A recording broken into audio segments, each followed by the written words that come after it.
The train is still stuck and the snow continues to fall. I should have taken an airplane. Well, I must make the best of it and join the other passengers for breakfast.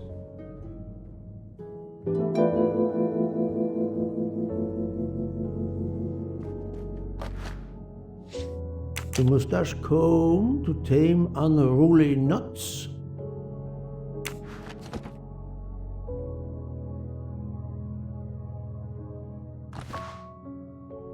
The finest of curling irons for the mustache.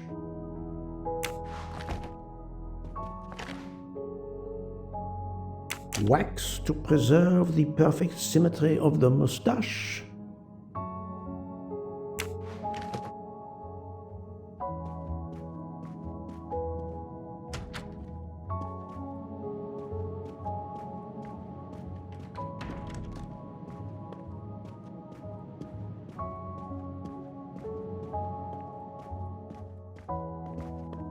Good morning, Monsieur Michel. Good morning, sir.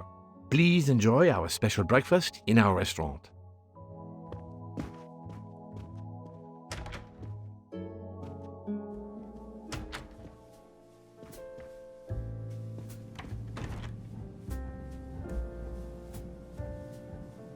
This delay is intolerable. I am supposed... My daughter said it would be the easiest way in the world. Just sit on the train.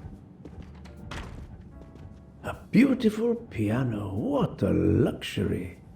Pity there's no one to play it. Good morning, madam. The snow is a predicament, is it not? I am Russian. Snow is no stranger to me. Ah, the accent. Would it be St. Petersburg? You are very perceptive. Monsieur Poirot, is it not? And may I take it, I have the honor of addressing Princess Natalia Dragomirov. We dispense with the old titles these days. My husband, all of my past, was taken from me by these Stalinists. When they were gone, I became director of the St. Petersburg Museum of Antiquities to restore and preserve what I can of my country's history. Still, the delay must be vexing. If I must be late for my appointments, then they will wait. I know that I would certainly wait, madame. It has been my extreme pleasure to make your acquaintance, madame. Au revoir, Monsieur Poirot.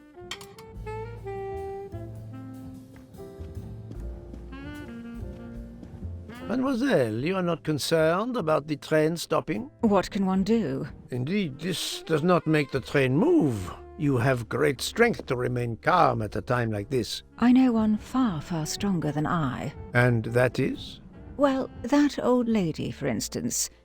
You have probably noticed her. She just has to lift her little finger and ask for something in a polite voice, and the whole train runs. It runs also for my friend Monsieur Bouc, but that is because he is a director of the line, not because he has a masterful character. You don't have to have a strong will when you have power. But I suspect I did not need to tell you that, Mr. Poirot. Good morning, Mr. Fauchet. You have early customers, I see. Yes, I am stuck serving here as well at breakfast. Everyone is impatient. They keep complaining that the train is not moving. As if I could get out and push it. It's too early for me to order a boxcar. That is the appropriate drink, I believe. A gin, triple sec, lemon and grenadine mix. A drink for a train indeed. But not perhaps for my breakfast. I think I will settle for an omelette. Good luck, sir. Miss Nielsen is helping to serve in the dining car.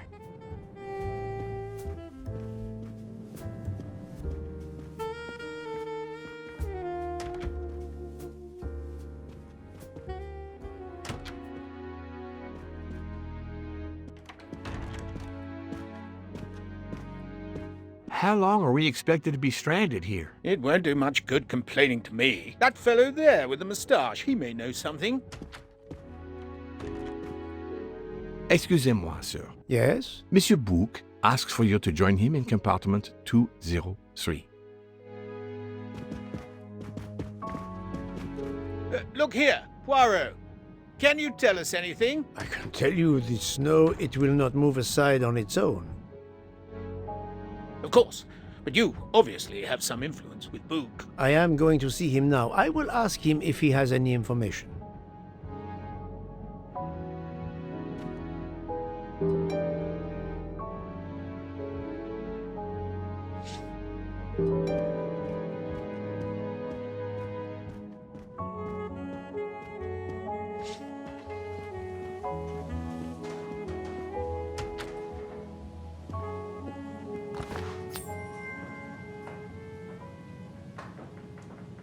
Another golden mustache to treasure.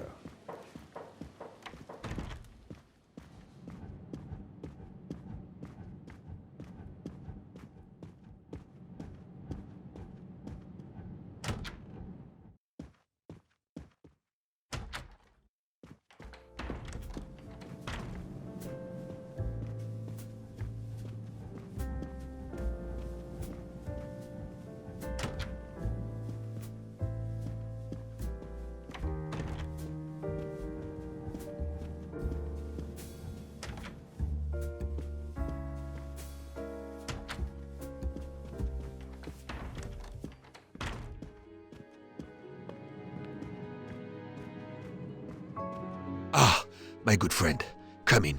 We have need of you. What has occurred? A passenger lies dead in his bed, stabbed. A passenger?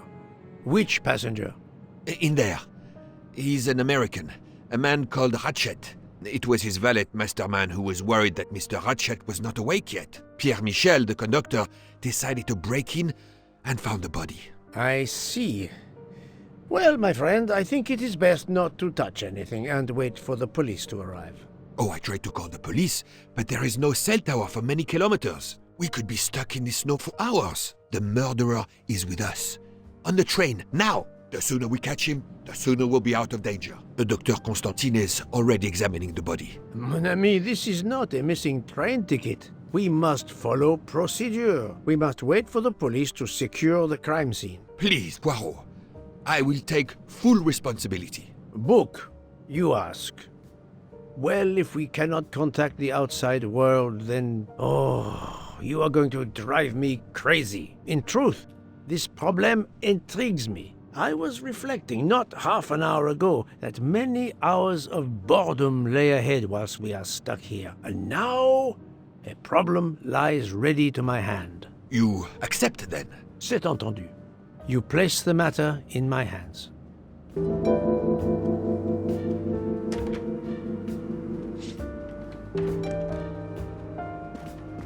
Mr. Poirot, I am Dr. Constantine. Forgive me, Doctor, you are a medical examiner? No, but I have assisted in post-mortems at Nairobi Hospital, where I am a teaching fellow. I am familiar with your excellent institution. I do not intend to perform a full autopsy, but a preliminary examination should be of some use. Of course. May I have a look? Then we can compare notes. Please, if you need any help, I won't be far away.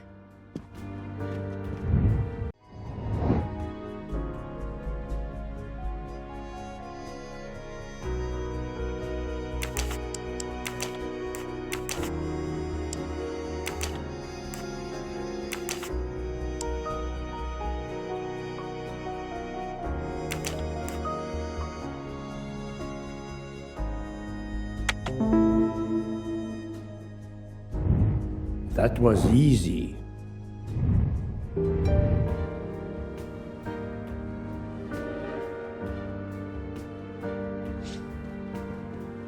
Where can the killer have gone? The chain lock is broken.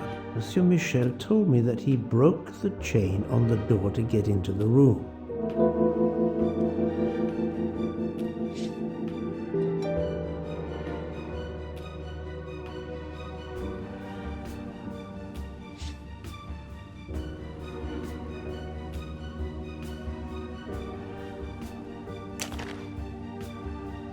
I'm sure I will find some interesting things inside. I'm sure I will find some interesting things inside.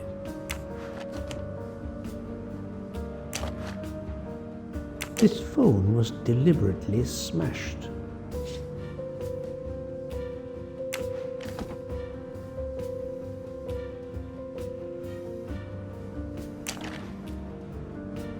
Did it belong to Ratchet? I'll take photos.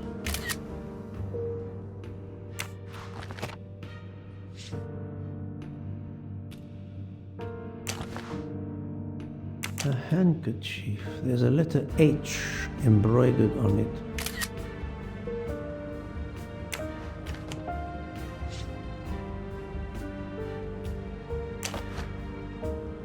Last night, Monsieur Ratchet said he takes precautions. I see now what he meant. He knew he was in danger and wanted to be ready, yet it was no use to him. I will leave it here for the police.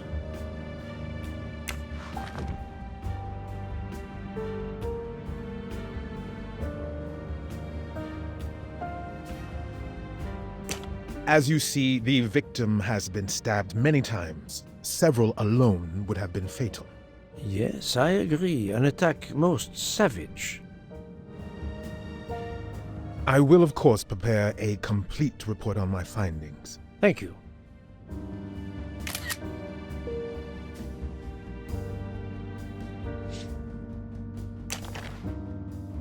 The watch is broken. The hands are stopped at 1:15 a.m. One would expect that to be the time when the attack occurred.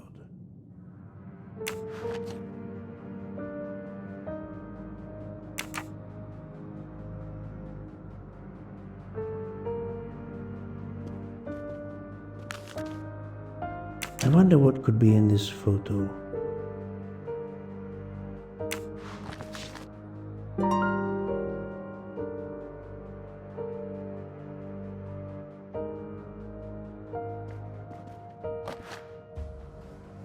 A box of sleeping pills.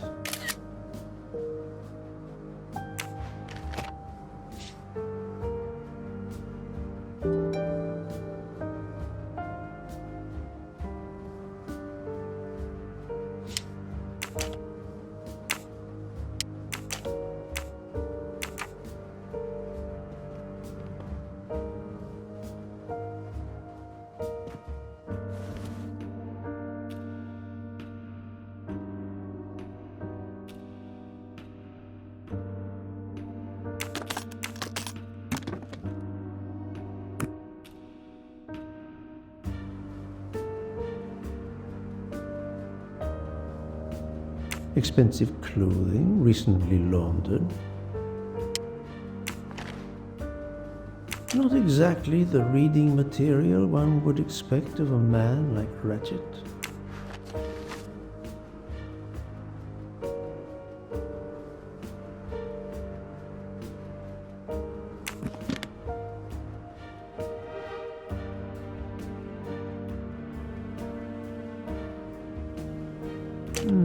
The snow is falling only lightly this morning. The murderer would have left tracks in the snow if he had jumped out the window.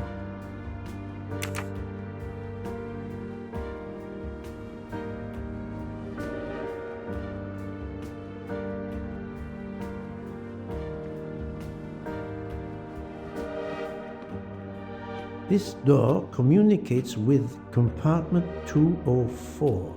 The latch is open on this side.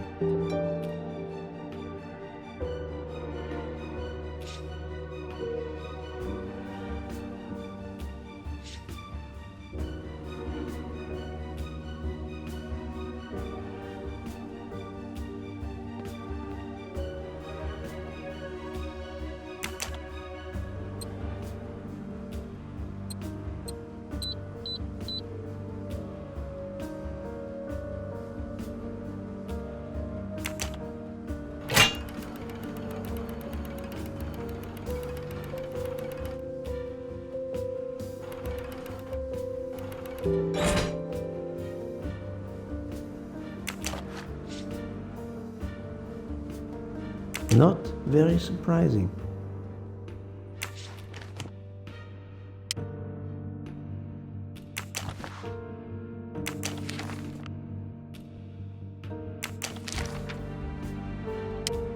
Ratchet had an appointment he will never keep. A meeting place on the back of a postcard. Someone with the initials A.W.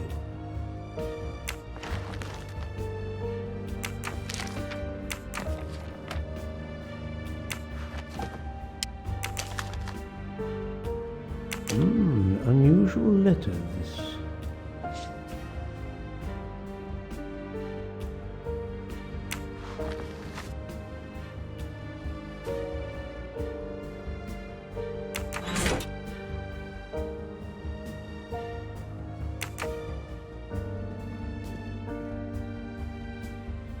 I'm sorry, Doctor, but I must question you. Of course. I must be considered under suspicion like everyone else. May I know your movements last night? I share compartment 101 with Mr. Bouc. He would not stop talking about his beloved train. I listened to him for hours talking about his Orient Express. My friend Bouc will no doubt confirm this. Did you know the victim? Not at all. I noticed him last night at dinner, but I did not pay much attention. Did you touch anything in here this morning? I checked for a pulse. There was none. Rigor mortis had commenced. The body was cool to the touch. I touched nothing else. What can you tell me about the victim? He died from multiple stab wounds of varying angles and depth. More than one would have been fatal. I would place the time of death roughly between midnight and 2 a.m. With more time, I hope I can be more precise. I assume the open window complicates matters. Indeed. Conditions are not perfect. Thank you for your help, Doctor.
For Daisy.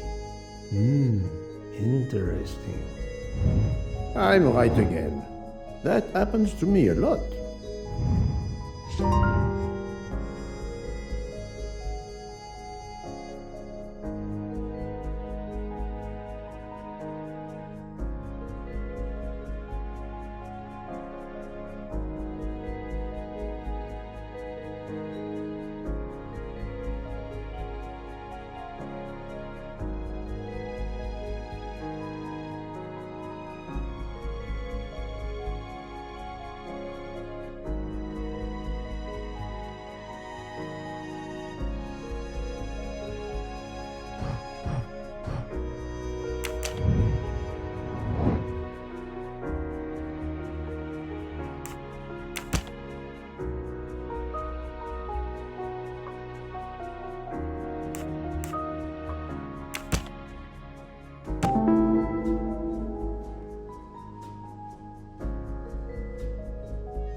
So, the murderer must have exited through Madame Hubbard's room.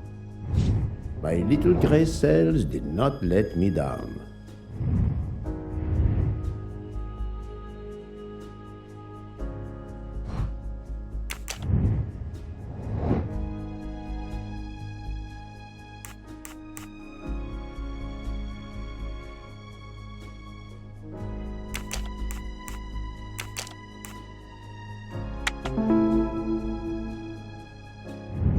That's the right answer.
I can't imagine Ratchet taking a sleeping pill if he feared for his life. Et voilà.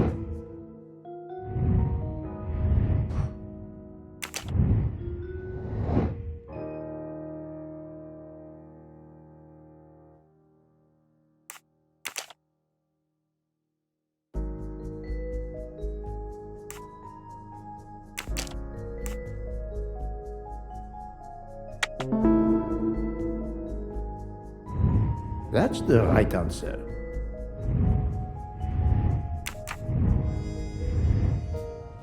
I think I've seen everything I need at the moment. I am counting on you to finish your analysis. I'll have a more detailed report for you as soon as I can.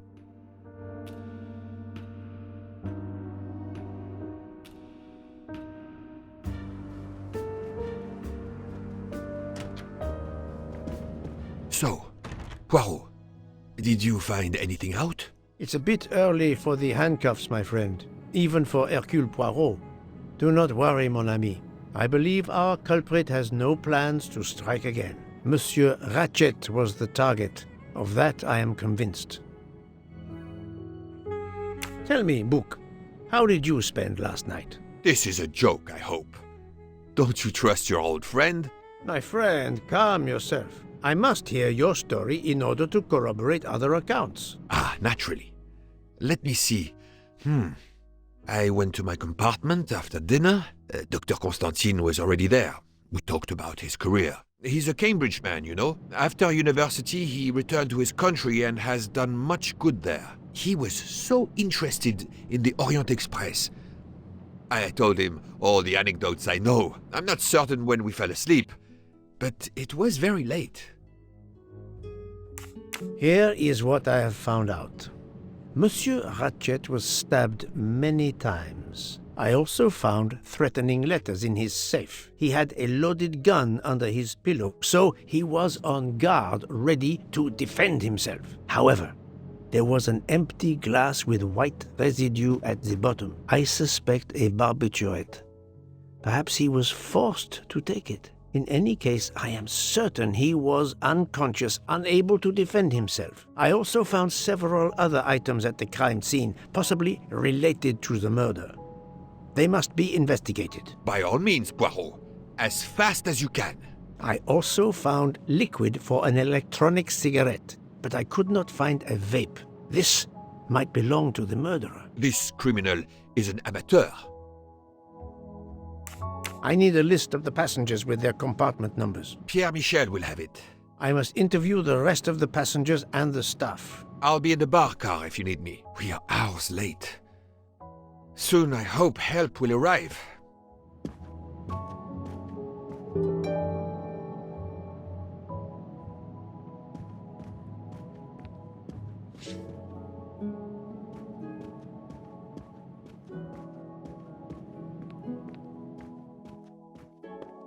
Monsieur Michel, I must ask you a few questions if you don't mind. I will do everything I can to help. First of all, tell me about yourself. Very well. My name, as you know, is Pierre Michel. I am from Calais. I've been with the company for over 15 years. Thank you.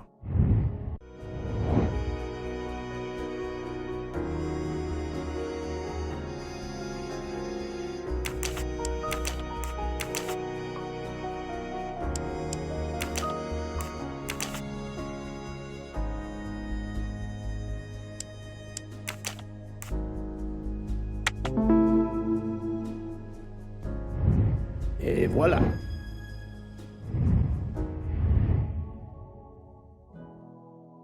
Can you provide me with a listing of the passengers and their rooms, please? Yes, certainly.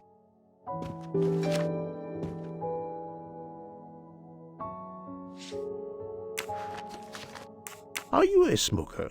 Indeed. Do you smoke e-cigarettes? No. Tobacco only.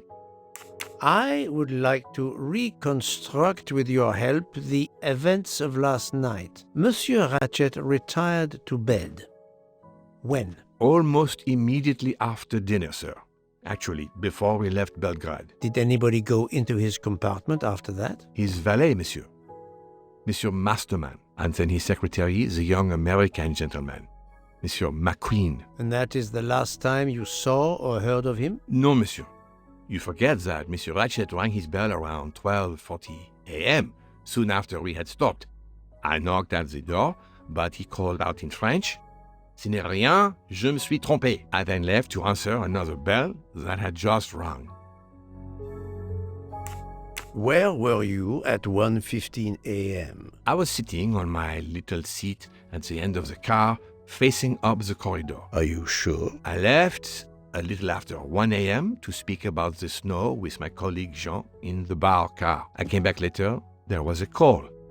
I remember speaking to you. Indeed, I remember. Carry on. It was the American lady, Madame Hubbard. She thought she saw a man in her compartment. Then, around 1:50 a.m., I made the bed for Monsieur Ratchet's secretary, Monsieur McQueen. He had spent the evening talking with the English Captain Arbuthnot. At 2 a.m., I returned to my place and stayed there until dawn.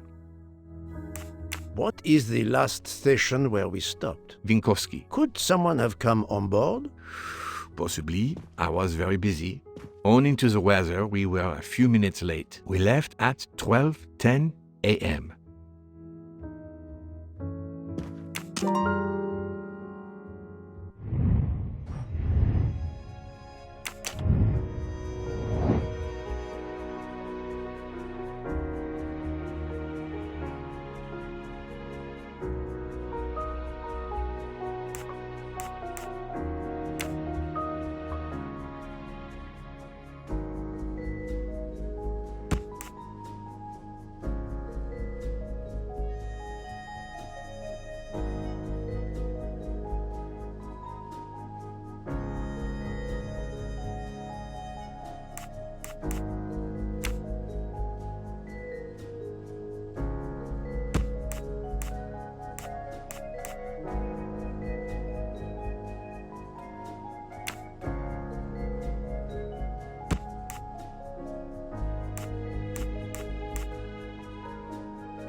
My little gray cells did not let me down.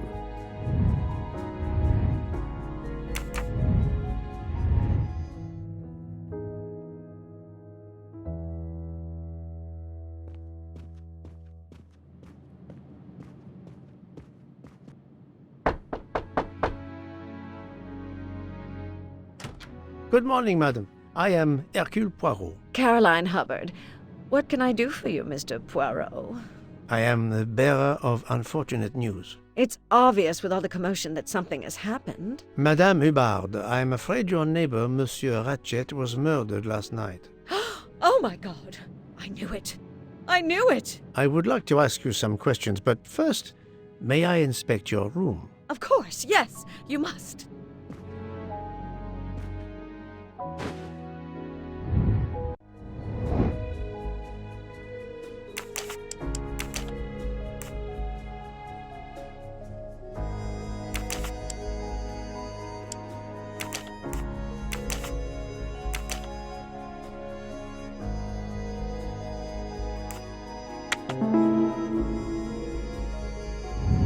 I'm right again.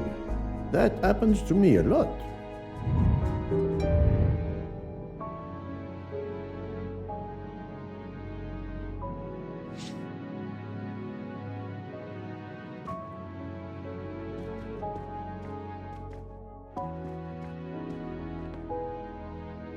The luxury of the Orient Express is present in every detail.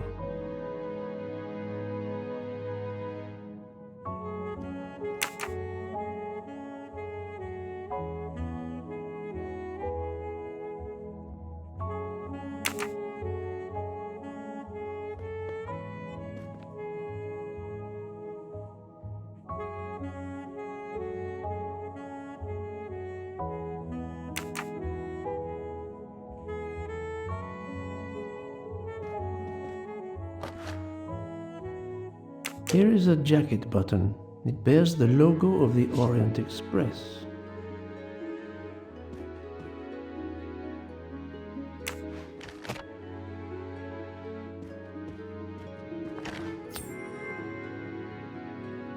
Come to Poirot, my exquisitely sculpted friend.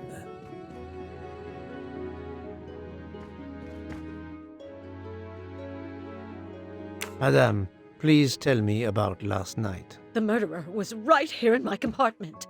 I woke up. All in the dark it was. I was just so scared I couldn't scream. I pressed the call button. I pressed and pressed. I heard footsteps running in the corridor, then a knock on my door. "Come in," I screamed. And I switched on the lights at the same time. And would you believe it?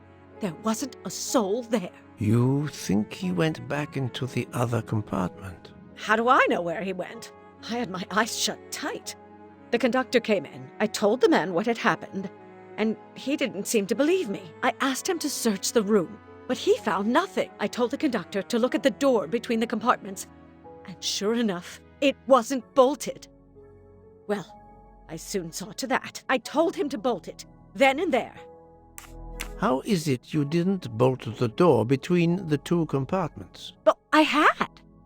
Well, as a matter of fact, I asked that Swedish lady, Olsen, Greta, if it was bolted, and she said it was. How was it you could not see for yourself? I was already in bed, and my toiletry bag was hanging on the hook of the door. I couldn't see the latch from where I was. What time was it when you asked her to do this for you? Oh, it must have been around 10:30 or 10:45 p.m. She'd come along to see if I had an aspirin.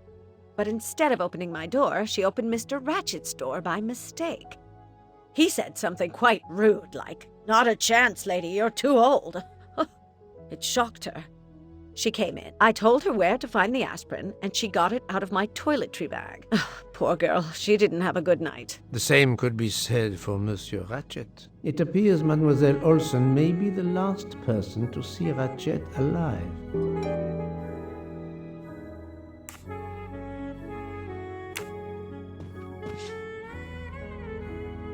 Is this your handkerchief?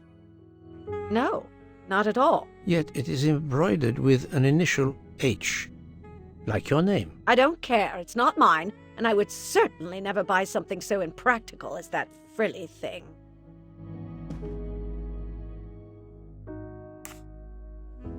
Are you a smoker? No, definitely not. Filthy habit. I found a jacket button on your table. It looks like it belongs to a train employee. The button bears the logo of the Orient Express. Well, of course the conductor came in last night, but he didn't go near that table. Still, it's a safe bet that it belongs to the conductor. I'll check his jacket later, to be sure.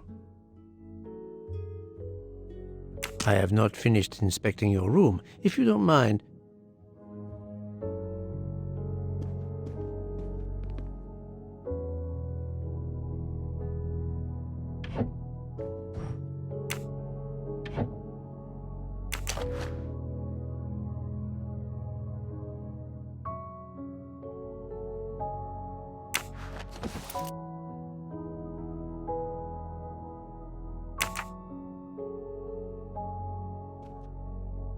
Let's see if Mrs. Hubbard was telling the truth about the latch of the connecting door.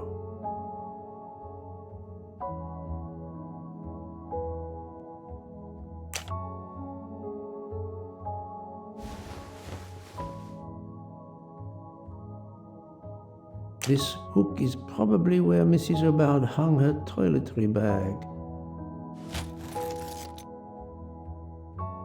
I can see the latch very well from here, even with the toiletry bag attached. I'll have to clear that up with Mrs. Hubbard.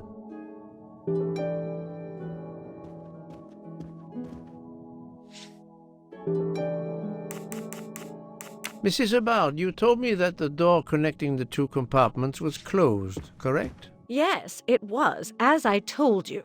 I was already in bed and my toiletry bag was hanging on the hook of the door. I couldn't see the latch from where I was. That's why I asked Miss Olsen to check if it was closed.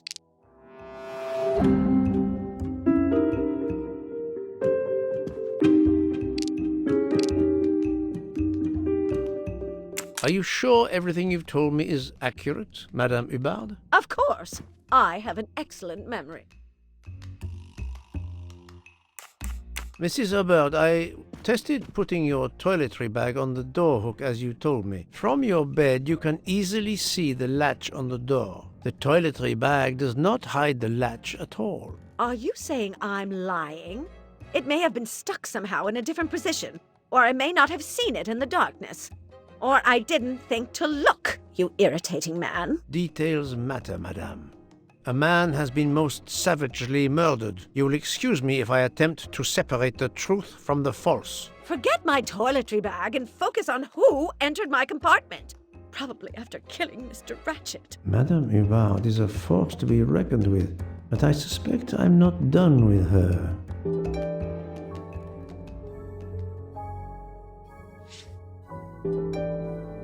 Thank you for your assistance, madame.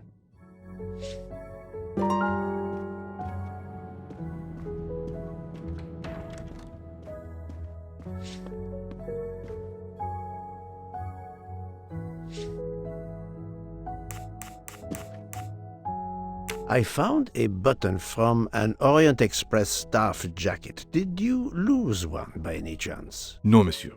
As you can see, I have all my buttons. It is not mine.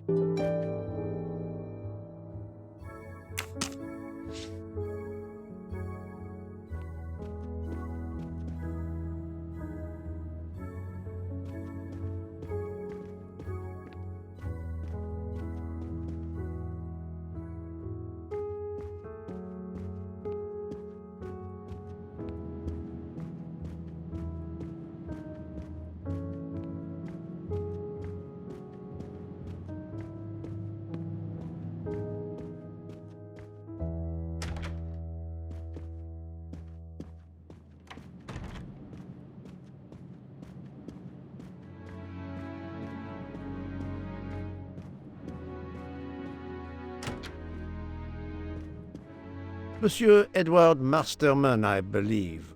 May I ask you some questions? I can barely talk.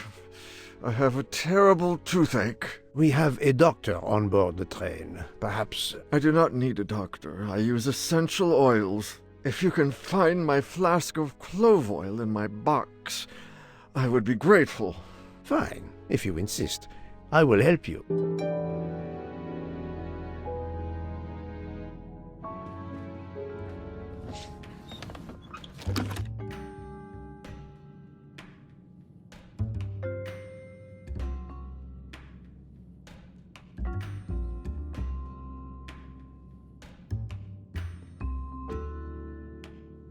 By the smell, I think that the jojoba oil spilled on the other bottles, leaving their labels illegible. I must find another way to find which one is Masterman's toothache remedy. The weighing scale is soaked in jojoba oil. It's unusable. Ah, this old scale will do the job.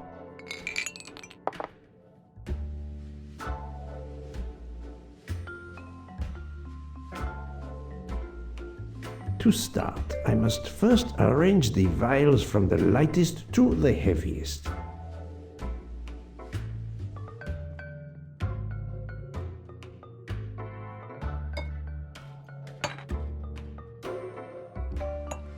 Now that I know the order, I think that I can easily guess which one is the clove oil.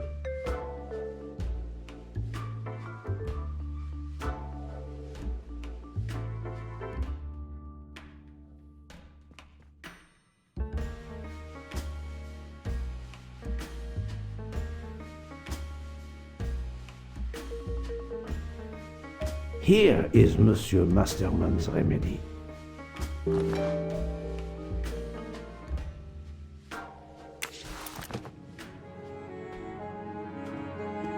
Here is your remedy. I hope it will help. Thank you very much, sir. Ah, well, I can finally speak without too much pain. I'm ready to answer your questions. You are Monsieur Ratchet's valet? Yes, sir, that is correct. Were you told that your employer was murdered? Yes, sir. A very shocking occurrence.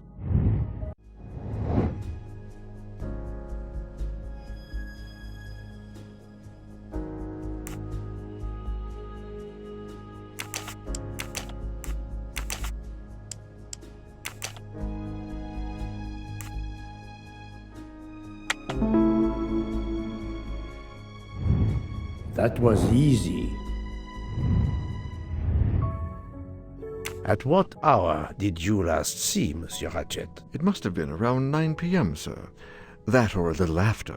I went to bed around 10:30 p.m., same as the person who shares my room, Mr. Foscarelli.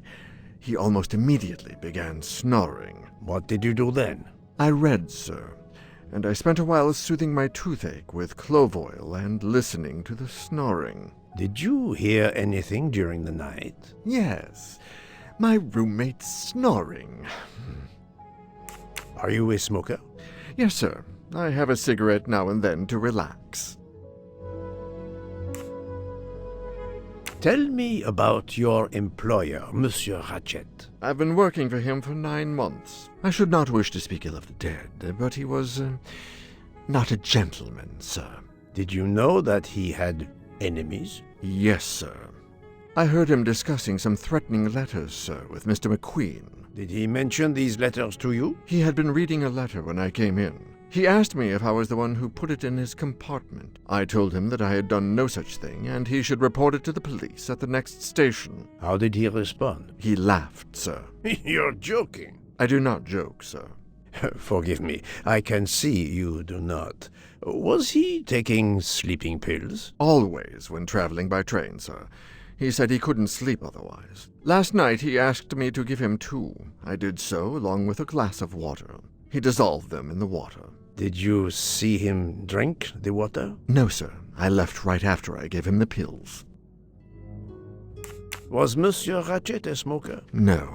He finds smokers disgusting. Can you tell me again why you gave sleeping pills to Monsieur Ratchet? Yes, I gave him the pills because when he takes the train, he has trouble sleeping. The letter must have worried him. He specifically asked me to prepare the sleeping pills. I didn't see him drink the water with the pills in it.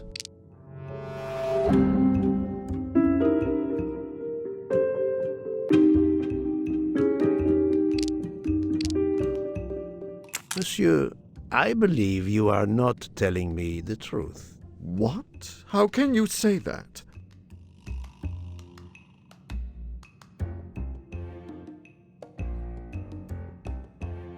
He received threatening letters. One, it seems, last night. Did you know he had a gun under his pillow? And even asked for my help to watch over him? I find it strange that he asked you for sleeping pills when he was afraid for his life and prepared to defend himself. I'm sure I don't know.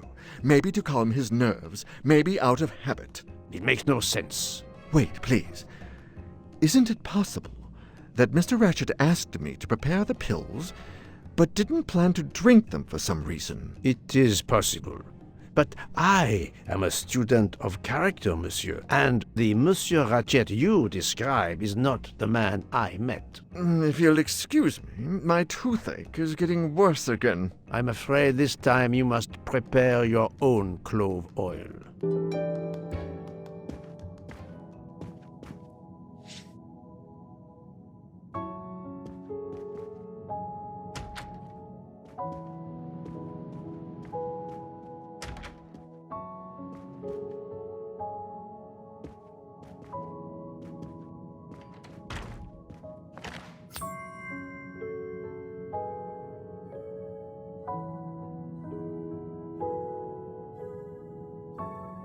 Another delightful trophy for my collection.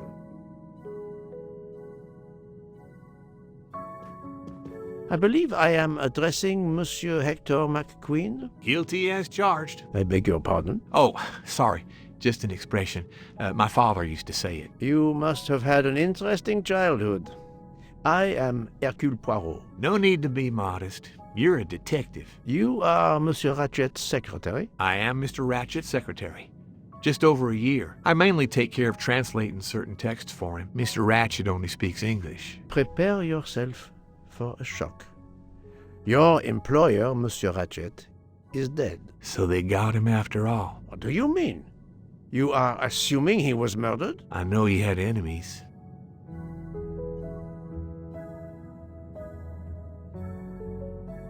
What can you tell me about Monsieur Ratchet? He was American. He was an antiques dealer. I don't know much more. Mr. Ratchet never talked about himself or his life. But I think Ratchet wasn't his real name. And he left the United States to run away from something. Or someone. Yes? He started getting letters. Threatening letters. Do you still have them? I have one. Did you know that Monsieur Ratchet had asked for my help? Asked you? No, I didn't know. He knew he was in danger. When did you last see him? Last night around 10 o'clock, I should say. Did you like your employer, Monsieur McQueen? No, I did not. He was, I'm sure, a cruel and dangerous man. Can you tell me your movements last night? I went back to my compartment. I read a little. In Belgrade, I went out onto the platform to smoke, but it was cold. I quickly went back in. I then went to Mr. Ratchet's compartment to take some dictation for him. I left around 10 o'clock. I saw Captain Arbuthnot. We ended up chatting in my compartment. Then we went out on the platform to quickly stretch our legs at Vinkovsky. He left around 2 o'clock. Thank you. I will need to check Monsieur McQueen's story with Captain Arbuthnot. I found a diary in Monsieur Ratchet's safe. Did you know about it? I kept a business appointment book, but I know he had a personal diary as well. That looks like it.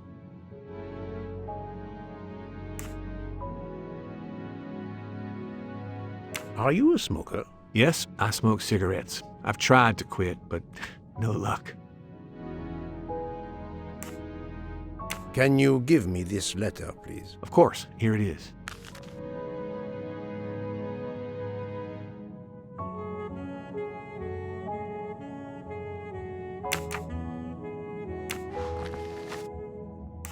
Was Monsieur Ratchet a smoker? No, he hated the smell of smoke.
murderer may have impersonated Ratchet by calling Monsieur Michel to make it seem that Ratchet was still alive at 12:37 a.m.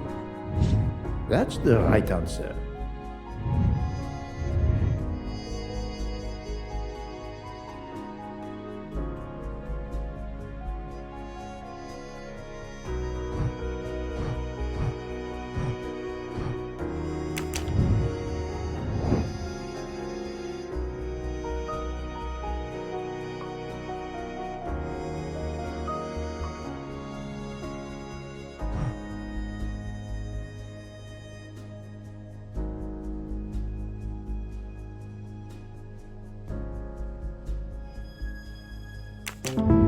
Et voilà.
While Monsieur Michel was chatting with Monsieur Fauchet in the bar car between 1 a.m. and 2 a.m., the murderer could have escaped Ratchet's room without being seen. I'm right again. That happens to me a lot.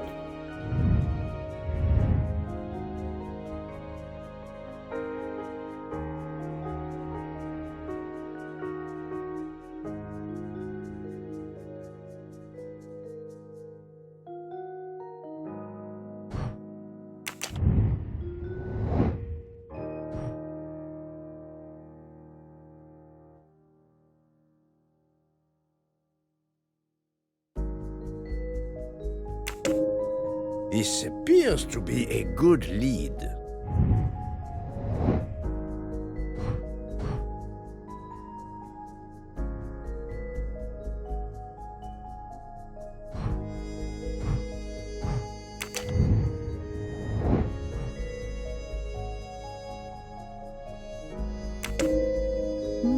This direction looks promising.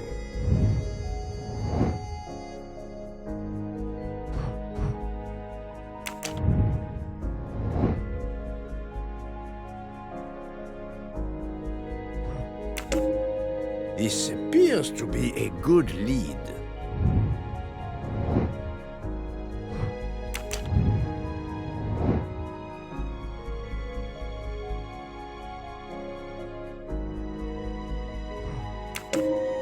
Very well, I choose to go this way.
So, my friend, have you found our killer?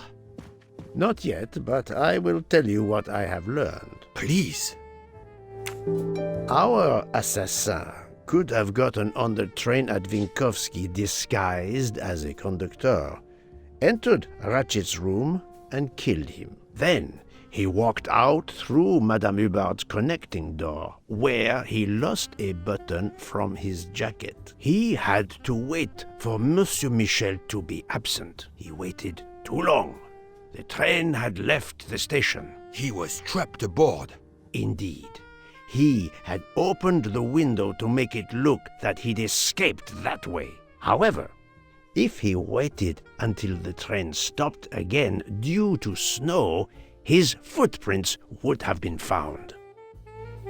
The murderer is still among us, on the train. There's a problem with the second-class toilets. What now? All morning passengers have been complaining that the door is locked, so I went to check. I knocked, but no one answered. I didn't think I should open it without speaking to you first. You did well, Monsieur Michel. Lead the way. I used my master key.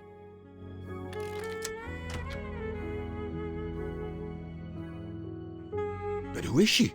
Is she alive? She is breathing. Then if she isn't dead, isn't she our murderer? That, my friend, is what we must find out.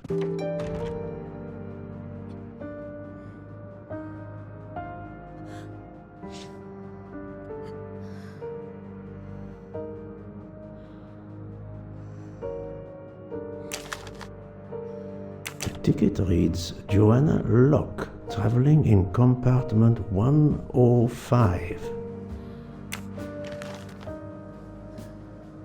Miss, can you hear me?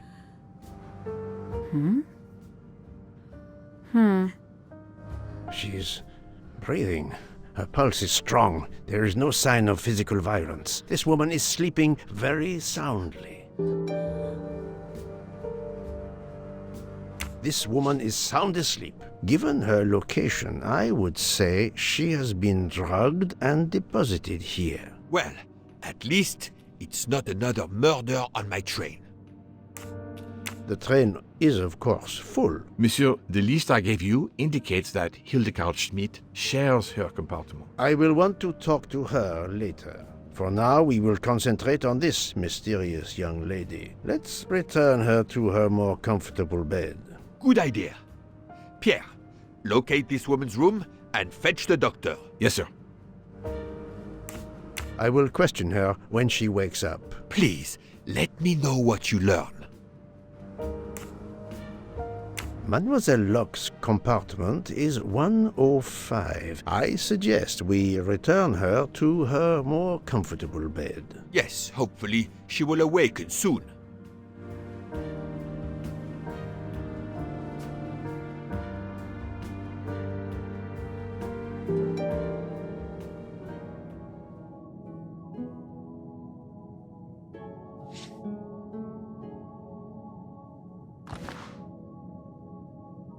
A cup of tea with white residue at the bottom.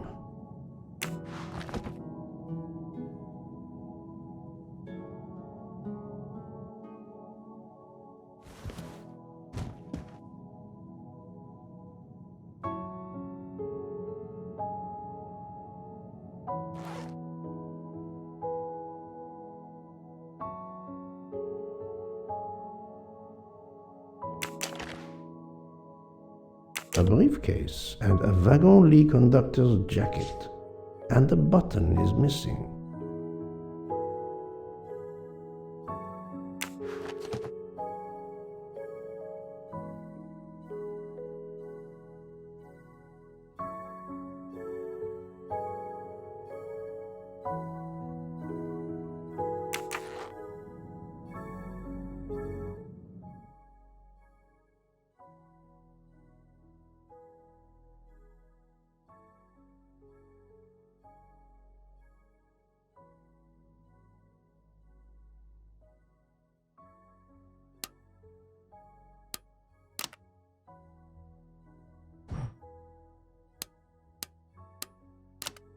No, that's mine. I never remember my passwords, so I make them easy ones. But of course you know what you're doing. It is booby-trapped, is it? We really need to find the combination. If you need a break, I can ask Jean to make you some coffee.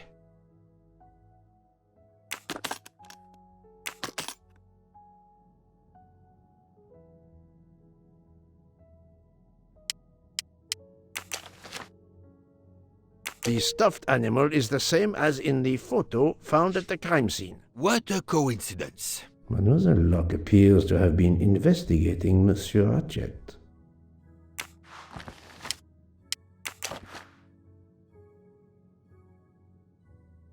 She has a gun. Come, Poirot. Criminals are often known to carry one. Ratchet was stabbed, not shot. But then why take it on the train? This badge says that Joanna Locke is an American detective with the Berkshire Police Department in Massachusetts. An American police officer? Oh.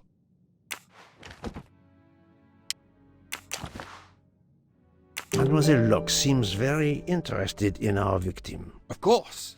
She has studied her target. Possibly.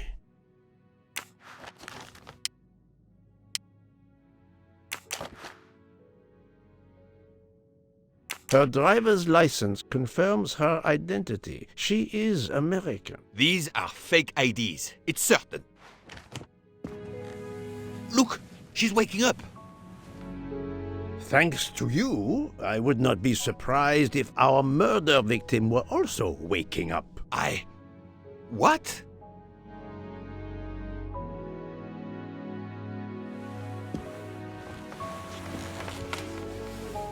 Oh, my head. What's all the yelling about? Who are you? Give me a good reason why you should not be in handcuffs. I can give you a reason, Bouc. Whose handcuffs will we use? I have none. Do you? Well, You are Joanna Locke, mademoiselle? Yes, Joanna Locke. I'm a detective.